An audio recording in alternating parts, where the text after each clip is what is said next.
Welcome class. Today the next topic of our project management is project portfolio process, triple P जिसको भी हम कहते हैं. अच्छा जी, हमने डिस्कस कर लिया था कौन कौन से रिस्क कंसिडरेशन होते हैं और डिस्कस किया था कौन कौन से न्यूमेरिक और नॉन न्यूमेरिक मॉडल्स होते हैं. अब वो बात करते हैं आगे कि प्रोजेक्ट पोर्टफोलियो बनाना क्यों ज़रूरी है और प्रोजेक्ट पोर्टफोलियो के management eight the same time why it is important. Research में ये देखा गया गर्ल्स के जब हम प्रोजेक्ट को डिसाइड कर रहे होते हैं, चाहे वो न्यूमेरिक मॉडल्स हैं या नॉन न्यूमेरिक मॉडल्स हैं, तो बहुत सारे हम मिस मैनेजमेंट या मिस अलाइंड पोर्टफोलियो बन जाते होते हैं. तो उन्होंने बताया कि प्रोजेक्ट पोर्टफोलियो प्रोसेस के through there are many steps. I think there are 8 steps that comes under the project portfolio process. कि आप प्रोजेक्ट्स को कंसिडर करने से पहले अगर अपने पास एक डॉक्यूमेंटेड फॉर्म में या क्राइटेरियन फॉर्म में एक प्रोजेक्ट बना लें तो it's easy for you that you can compare the cost and benefits. पहले ये ट्रिपल बी का प्रोसेस या नहीं होता था तो उसके बहुत सारे मिस अलाइंड पोर्टफोलियोज बन जाते थे, मिस अलाइंड कंसेप्शंस बन जाते थे. होता ये था कि आपके प्रोजेक्ट की कॉस्ट ही वो बहुत ज़्यादा इंक्रीज़ हो जाती थी. That will be a disadvantage for the company and there is no risk analysis. कोई रिस्क का नहीं था, कोई इसमें बेनिफिट और कॉस्ट का नहीं होता था कि अच्छा अगर हम नॉन न्यूमेरिक की तरफ जा रहे हैं मॉडल की तरफ तो हम रिस्क फैक्टर को देख लें.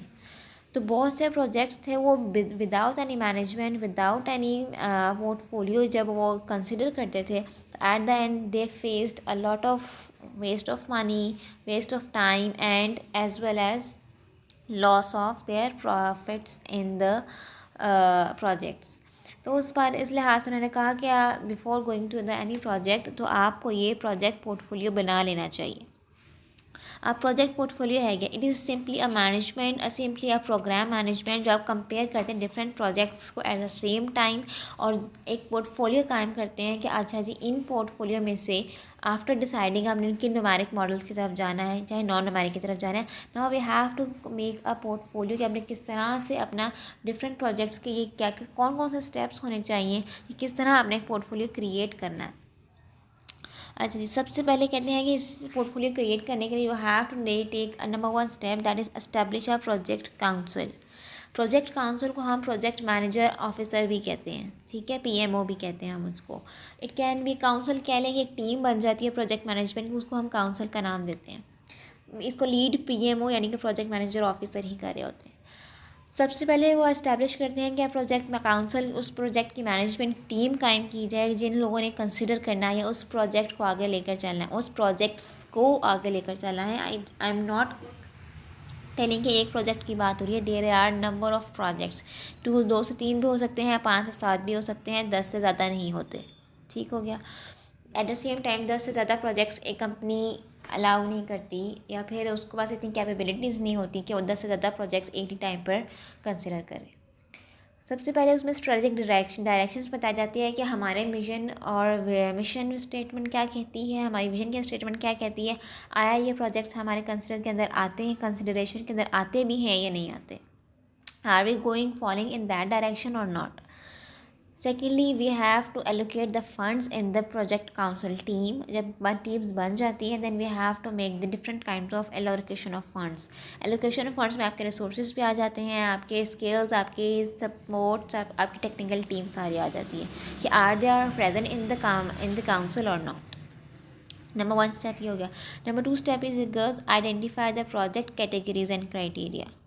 आफ्टर डिसाइडिंग कि हमारे पास जो प्रोजेक्ट्स आए हैं हमें रिसीव हुए हैं उसको हमने एक्सेप्ट करने के लिए प्रोजेक्ट का क्राइटेरिया क्या होगा और इनिशियल में प्रोजेक्ट की कैटेगरीज कौन कौन सी हैं. ठीक है, प्रोजेक्ट के एक तरह के प्रोजेक्ट्स नहीं आते हैं like simple you can say अगर हमारे पास कोई फैंस का प्रोजेक्ट आ रहा है, हमारे पास कोई एस्टेब्लिशमेंट और एनी प्रोडक्ट का प्रोजेक्ट आ रहा है, हमारे पास कोई भी ऐसा प्रोजेक्ट आ रहा है कि जिसमें हमने अपनी चीज़ को प्रोडक्ट को एक्सटेंड करना है, हमने अपने प्रोडक्ट को न्यू बनाना है, अपग्रेड करना है, ये सारे प्रोजेक्ट्स के अंदर आते हैं.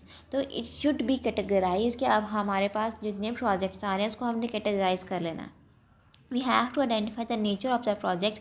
इस हर प्रोजेक्ट की नेचर को हमने डॉक्यूमेंट आसान से लफ्ज़ों में उसको लिख लेना है या उनको बता देना है अपने टीम मेम्बर्स को कि हमारे प्रोजेक्ट की नेचर क्या होगी या जो प्रोजेक्ट्स हमें रिसीव हुए हैं उन प्रोजेक्ट्स की नेचर क्या है. ठीक हो गया. अच्छा जी, अब वो आगे से बताते हैं द मोस्ट इम्पॉर्टेंट, आपके प्रोडक्ट चेंज है या प्रोसेस चेंज है, उसमें आपके there are 4 types of projects हो सकते हैं, कैटेगराइज कर सकते हैं आप अपने प्रोजेक्ट्स को। Number 1 is derivative projects. Derivative projects क्या होते हैं? डेरिवेटिव प्रोजेक्ट्स वो प्रोजेक्ट्स होते हैं जिसमें अगर आपने कोई प्रोडक्ट में डील करें। अच्छा, दो तरह की चीज़ें होती हैं, मैंने आपको पहले भी बताया था, एक प्रोडक्ट होती है, एक प्रोसेस होती है, यानी कि सर्विसेज होती हैं। प्रोडक्ट चेंज ला रहे हैं या प्रोसेस चेंज ला रहे हैं, इन दोनों चीज़ों में आपने प्रोडक्ट डेरिवेटिव प्रोजेक्ट्स में आ जाता है कि अगर आप तो प्रोडक्ट चेंज ला रहे हैं या प्रोसेस चेंज ला रहे हैं, तो आपने या तो उसको रीप्लेस करें अपनी करंट ऑफरिंग से, या फिर आप अपने प्रोडक्ट या प्रोसेस को एक्सटेंड कर रहे हैं, तो उन प्रोजेक्ट्स को हम डेरिवेटिव में लेकर आते हैं। यानी कि अगर आपने कोई प्रोडक्ट को रीप्लेस करना है या फिर आपने अपनी प्रोसेस लाइन को चेंज करना है इन अ करंट ऑफरिंग्स, ठीक है, जो आप ऑलरेडी अपने प्रोजेक्ट्स में दे रहे हैं। और मेन रीज़न क्या हो सकती है? It can be a lower, you can go for the lower price, और you can upgrade the version of your product, जैसे नोकिया के मोबाइल्स थे। Then you just a small level पे, ठीक है, small, I repeat, derivative was just like you are deriving something from the existing product, उसको हम derivative projects के अंदर आते हैं। Like this are many Kodak cameras, जिन्होंने कैमराज ऑलरेडी चल रहे हैं, लेकिन उन्होंने अपने डेरिवेटिव प्रोजेक्ट्स ऐड कर लिया कि we they use 35 metre camera in their cameras, तो उसके अंदर उन्होंने ये चीज़ अपग्रेड कर दी, या फिर उन्होंने प्रोसेस चेंज कर दिया कोडेक कैमरास बनाने जो बनाते हैं। उन्होंने कहा कि अपने मेरे प्रोसेस चेंज में ये आएगा कि उन्होंने वाइड एंगल 35 मिलीमीटर कैमरा को इंक्लूड कर लिया अपने प्रोडक्ट की स्पेसिफिकेशन में। इसी तरह से सेकेंड नंबर पे प्रोजेक्ट्स आते हैं प्लेटफॉर्म प्रोजेक्ट्स। प्लेटफॉर्म प्रोजेक्ट्स वो प्रोजेक्ट्स होते हैं जिसमें आप अपने आर्टिफिशियल प्रोडक्ट्स को, अगर फॉर एग्जांपल अगर आपके पास हैं प्लेटफॉर्म प्रोजेक्ट्स, वो प्रोजेक्ट्स होते हैं जिसमें like there are different artificial products, different artificial shampoos हैं, डिफरेंट आर्टिफिशियल थिंग्स हैं। Now the world is moving towards the organic products, जो हमें जो मोस्ट ऑर्गेनिक प्रोडक्ट्स चाहिए, तो this they are giving a platform to you. ऐसे projects that those companies या those industries that are giving a platform to you, ऐसे projects हैं वो आपके प्लेटफॉर्म प्रोजेक्ट्स के अंदर आते हैं। जैसे बहुत सारे ऐसे प्रोजेक्ट्स हैं, जैसे नीश मार्केट में आपके पास डिफरेंट प्रोजेक्ट्स आते रहते हैं, यानी डिफरेंट थिंग्स आपके पास आते रहते हैं, जो कि नेक्स्ट जनरेशन उस चीज़ को अडॉप्ट करके डिफरेंट प्रोजेक्ट्स को बना सकती है। There are many examples in the recent times, जो कि ऐसे प्रोडक्ट्स जैसे एंटरप्रेन्योर के बिजनेसेस हैं, जो आपके पास जो अपने जितने भी बिजनेस आइडियाज़ हैं, that all projects come under your platform projects, ठीक है। यू आर प्रोवाइडिंग कि आप ऐसा प्लेटफॉर्म प्रोवाइड कर रहे हैं, you are giving a seed money to the different projects, कि आप अगर आपके पास एक आइडिया है, आप उसको फर्दर एस्टेब्लिशमेंट में या उसके एग्जीक्यूशन में उस चीज़ को लेकर आएँ। तो ऐसे प्रोजेक्ट्स आपके प्लेटफॉर्म प्रोजेक्ट्स में आते हैं। You can categorise in the specific term. Third is दो ऐसे प्रोजेक्ट्स जो कि ब्रेक थ्रू प्रोजेक्ट्स होते हैं, that brings a fundamental change in your company. ऐसे प्रोडक्ट्स या ऐसे सर्विसेज जो कि आप जिस लाइन से चल रहे थे, आप उससे बिल्कुल ही हट के you are going through a break through projects, you are giving a different line of product to the customers, तो वो आपके ब्रेक थ्रू प्रोजेक्ट्स में आते हैं। लाइक बैंकिंग सिस्टम हमारा इनिशियल स्टेज पर पहले रजिस्टर्स पर है और कंप्यूटर्स की हद तक होता था, जो कि सिर्फ बैंकर्स यूज़ करते थे, but now the whole system is had fundamental change in comes towards the e banking, जिसको हम ऑनलाइन बैंकिंग भी कहते हैं। Customers can access to the bank directly and funds transfer, bills and mobile topups, ये सब आपके online banking के through काम हो रहे हैं। That was a fundamental change. And next is R&D projects, ऐसे projects that needs a blue sky, that gives you a visionary concept, कि आपने ऐसे R&D डिपार्टमेंट में होता है कि हम ऐसा प्रोजेक्ट हम चाहते हैं कि आप इस प्रोडक्ट की रिसर्च एंड डेवलपमेंट करें कि आया ये प्रोजेक्ट फर्दर किस तरह बनाया जा सकता है, किस तरह कंसीडर किया जा सकता है इन अ न्यू मैनर। तो ऐसी टेक्नोलॉजीज़ यूज़ करें आप, तो ऐसे प्रोजेक्ट्स वो R&D के प्रोजेक्ट्स के अंदर आते हैं। Then after summing up all these projects, जिसको हम एग्रीगेट प्रोजेक्ट्स का नाम देते हैं, देयर इज़ अ फिगर 2.3, जहाँ पे वो बात करते हैं कि in the right side downwards derivative projects, ऐसे प्रोजेक्ट्स जो कि स्मॉल लेवल पे हों, simply they have minor changes, ठीक है। And after and after that there are some platform projects that leads towards the extensive product changes.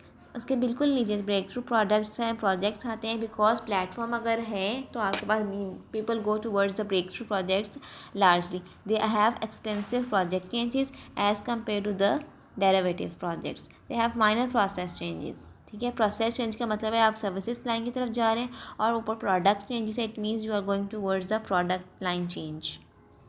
इस पूरे summary को हम एग्रीगेट प्रोजेक्ट प्लान्स कहते हैं, when you have compile up the whole 4 project details. And moving towards the third step is then after deciding कि आज हमारे product की कैटेगराइजेशन क्या है ना, we have to collect the project data की जितने भी हमें इंफॉर्मेशन मिल सकती है, we will try, companies try to gain that project data details, like you can see your past experiences if you have any derivative projects, and if you have any project past experience, or you can take अगर R&D projects के पास आपके पास कोई आया तो you can take the expert opinions, you can see the estimates of cost and estimates of data कि हम अच्छा इतना project cost लग सकता है, and we should consider this or not. And after collecting in the project data, scoring methods आपके पास अगर आ जाते हैं इसको अप्रिशिएट के लिए, तो आप स्क्रीन आउट आसानी से कर सकते हैं कि हमारे लिए कौन से प्रोजेक्ट वीकर हैं और कौन से प्रोजेक्ट्स ज़्यादा इम्पोर्टेंस रखते हैं। And the step number 4, we have to assess the resource availability for in the PM council या PMO के पास ये assess होना चाहिए कि हमारे इंटरनल और एक्सटर्नल रिसोर्सेज कौन कौन से हैं। हमारे रिसोर्सेज के हद तक महदूद हैं, हमारे पास आया कि वो सॉफ्टवेयर्स हैं। लेट्स सपोज अगर हमारे पास कोई प्रोजेक्ट्स हम उसको डील करना चाह भी रहे हैं, तो इस प्रोजेक्ट्स के लिए हमारे पास रिसोर्सेज अवेलेबल हैं या नहीं हैं। Timing is I have discussed in the previous lectures, always when there is consider about the project management, timing is very important. अगर आप टाइमली काम अपने प्रोजेक्ट को कंप्लीट नहीं कर रहे हैं, nothing is in beneficial for you, not for you as well not for the parent company. Step 5 is you reduce the project and criteria settings. It means कि you have a multiple screens, आप अपने screens में different multiple screen के साथ अपने portfolio को देख सकते हैं और एक क्राइटेरिया सेट कर सकते हैं। अच्छा जी, पोर्टफोलियो 1 ये बना है, पोर्टफोलियो 2 ये बना है। You can compete in the organisation.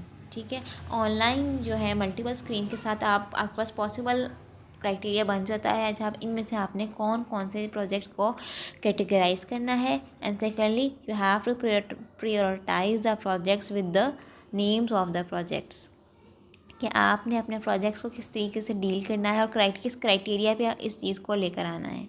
It's better you can maintain a multiple screens for this criteria.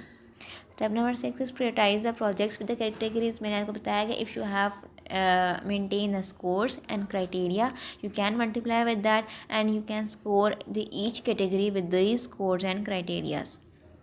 Similarly, you can see the returns on each project if you have done through the numerical models selection के लिए. Step number 7 is select the projects to be funded and held in reserves. अच्छा जी, organisation की हमेशा ये चाहती है कि आपने अपने प्रोजेक्ट को अगर सेलेक्ट कर लिया है, then you have to first of all maintain order and rank them in first, second, third to last 5 और 6 जितने भी projects. After that you have अपना को आप इतना फंड कर सकते हैं या इसको नहीं कर सकते। Similarly you have to maintain amount for something for the reserve. Like organisation हमेशा रिस्क फैक्टर को साथ रखती हैं। अगर तो आपके पास अपॉर्चुनिटीज़ क्रिएट हो रही हैं, ठीक है, अगर आपकी कंपनी क्राइसिस को एग्जिस्टिंग प्रोजेक्ट्स में डील कर सकती है, then there is no need to held reserve to maintain a reserve.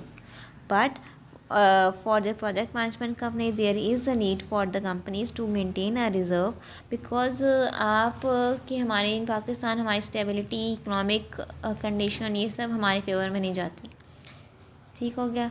And lastly then when you have to implement the process, या फिर आपने अपने उस प्रोडक्ट पोर्टफोलियो को इम्प्लीमेंट करना है, maintain a register or document the reasons why you are maintaining or accepting this project, and secondly at the same time document the reasons why you are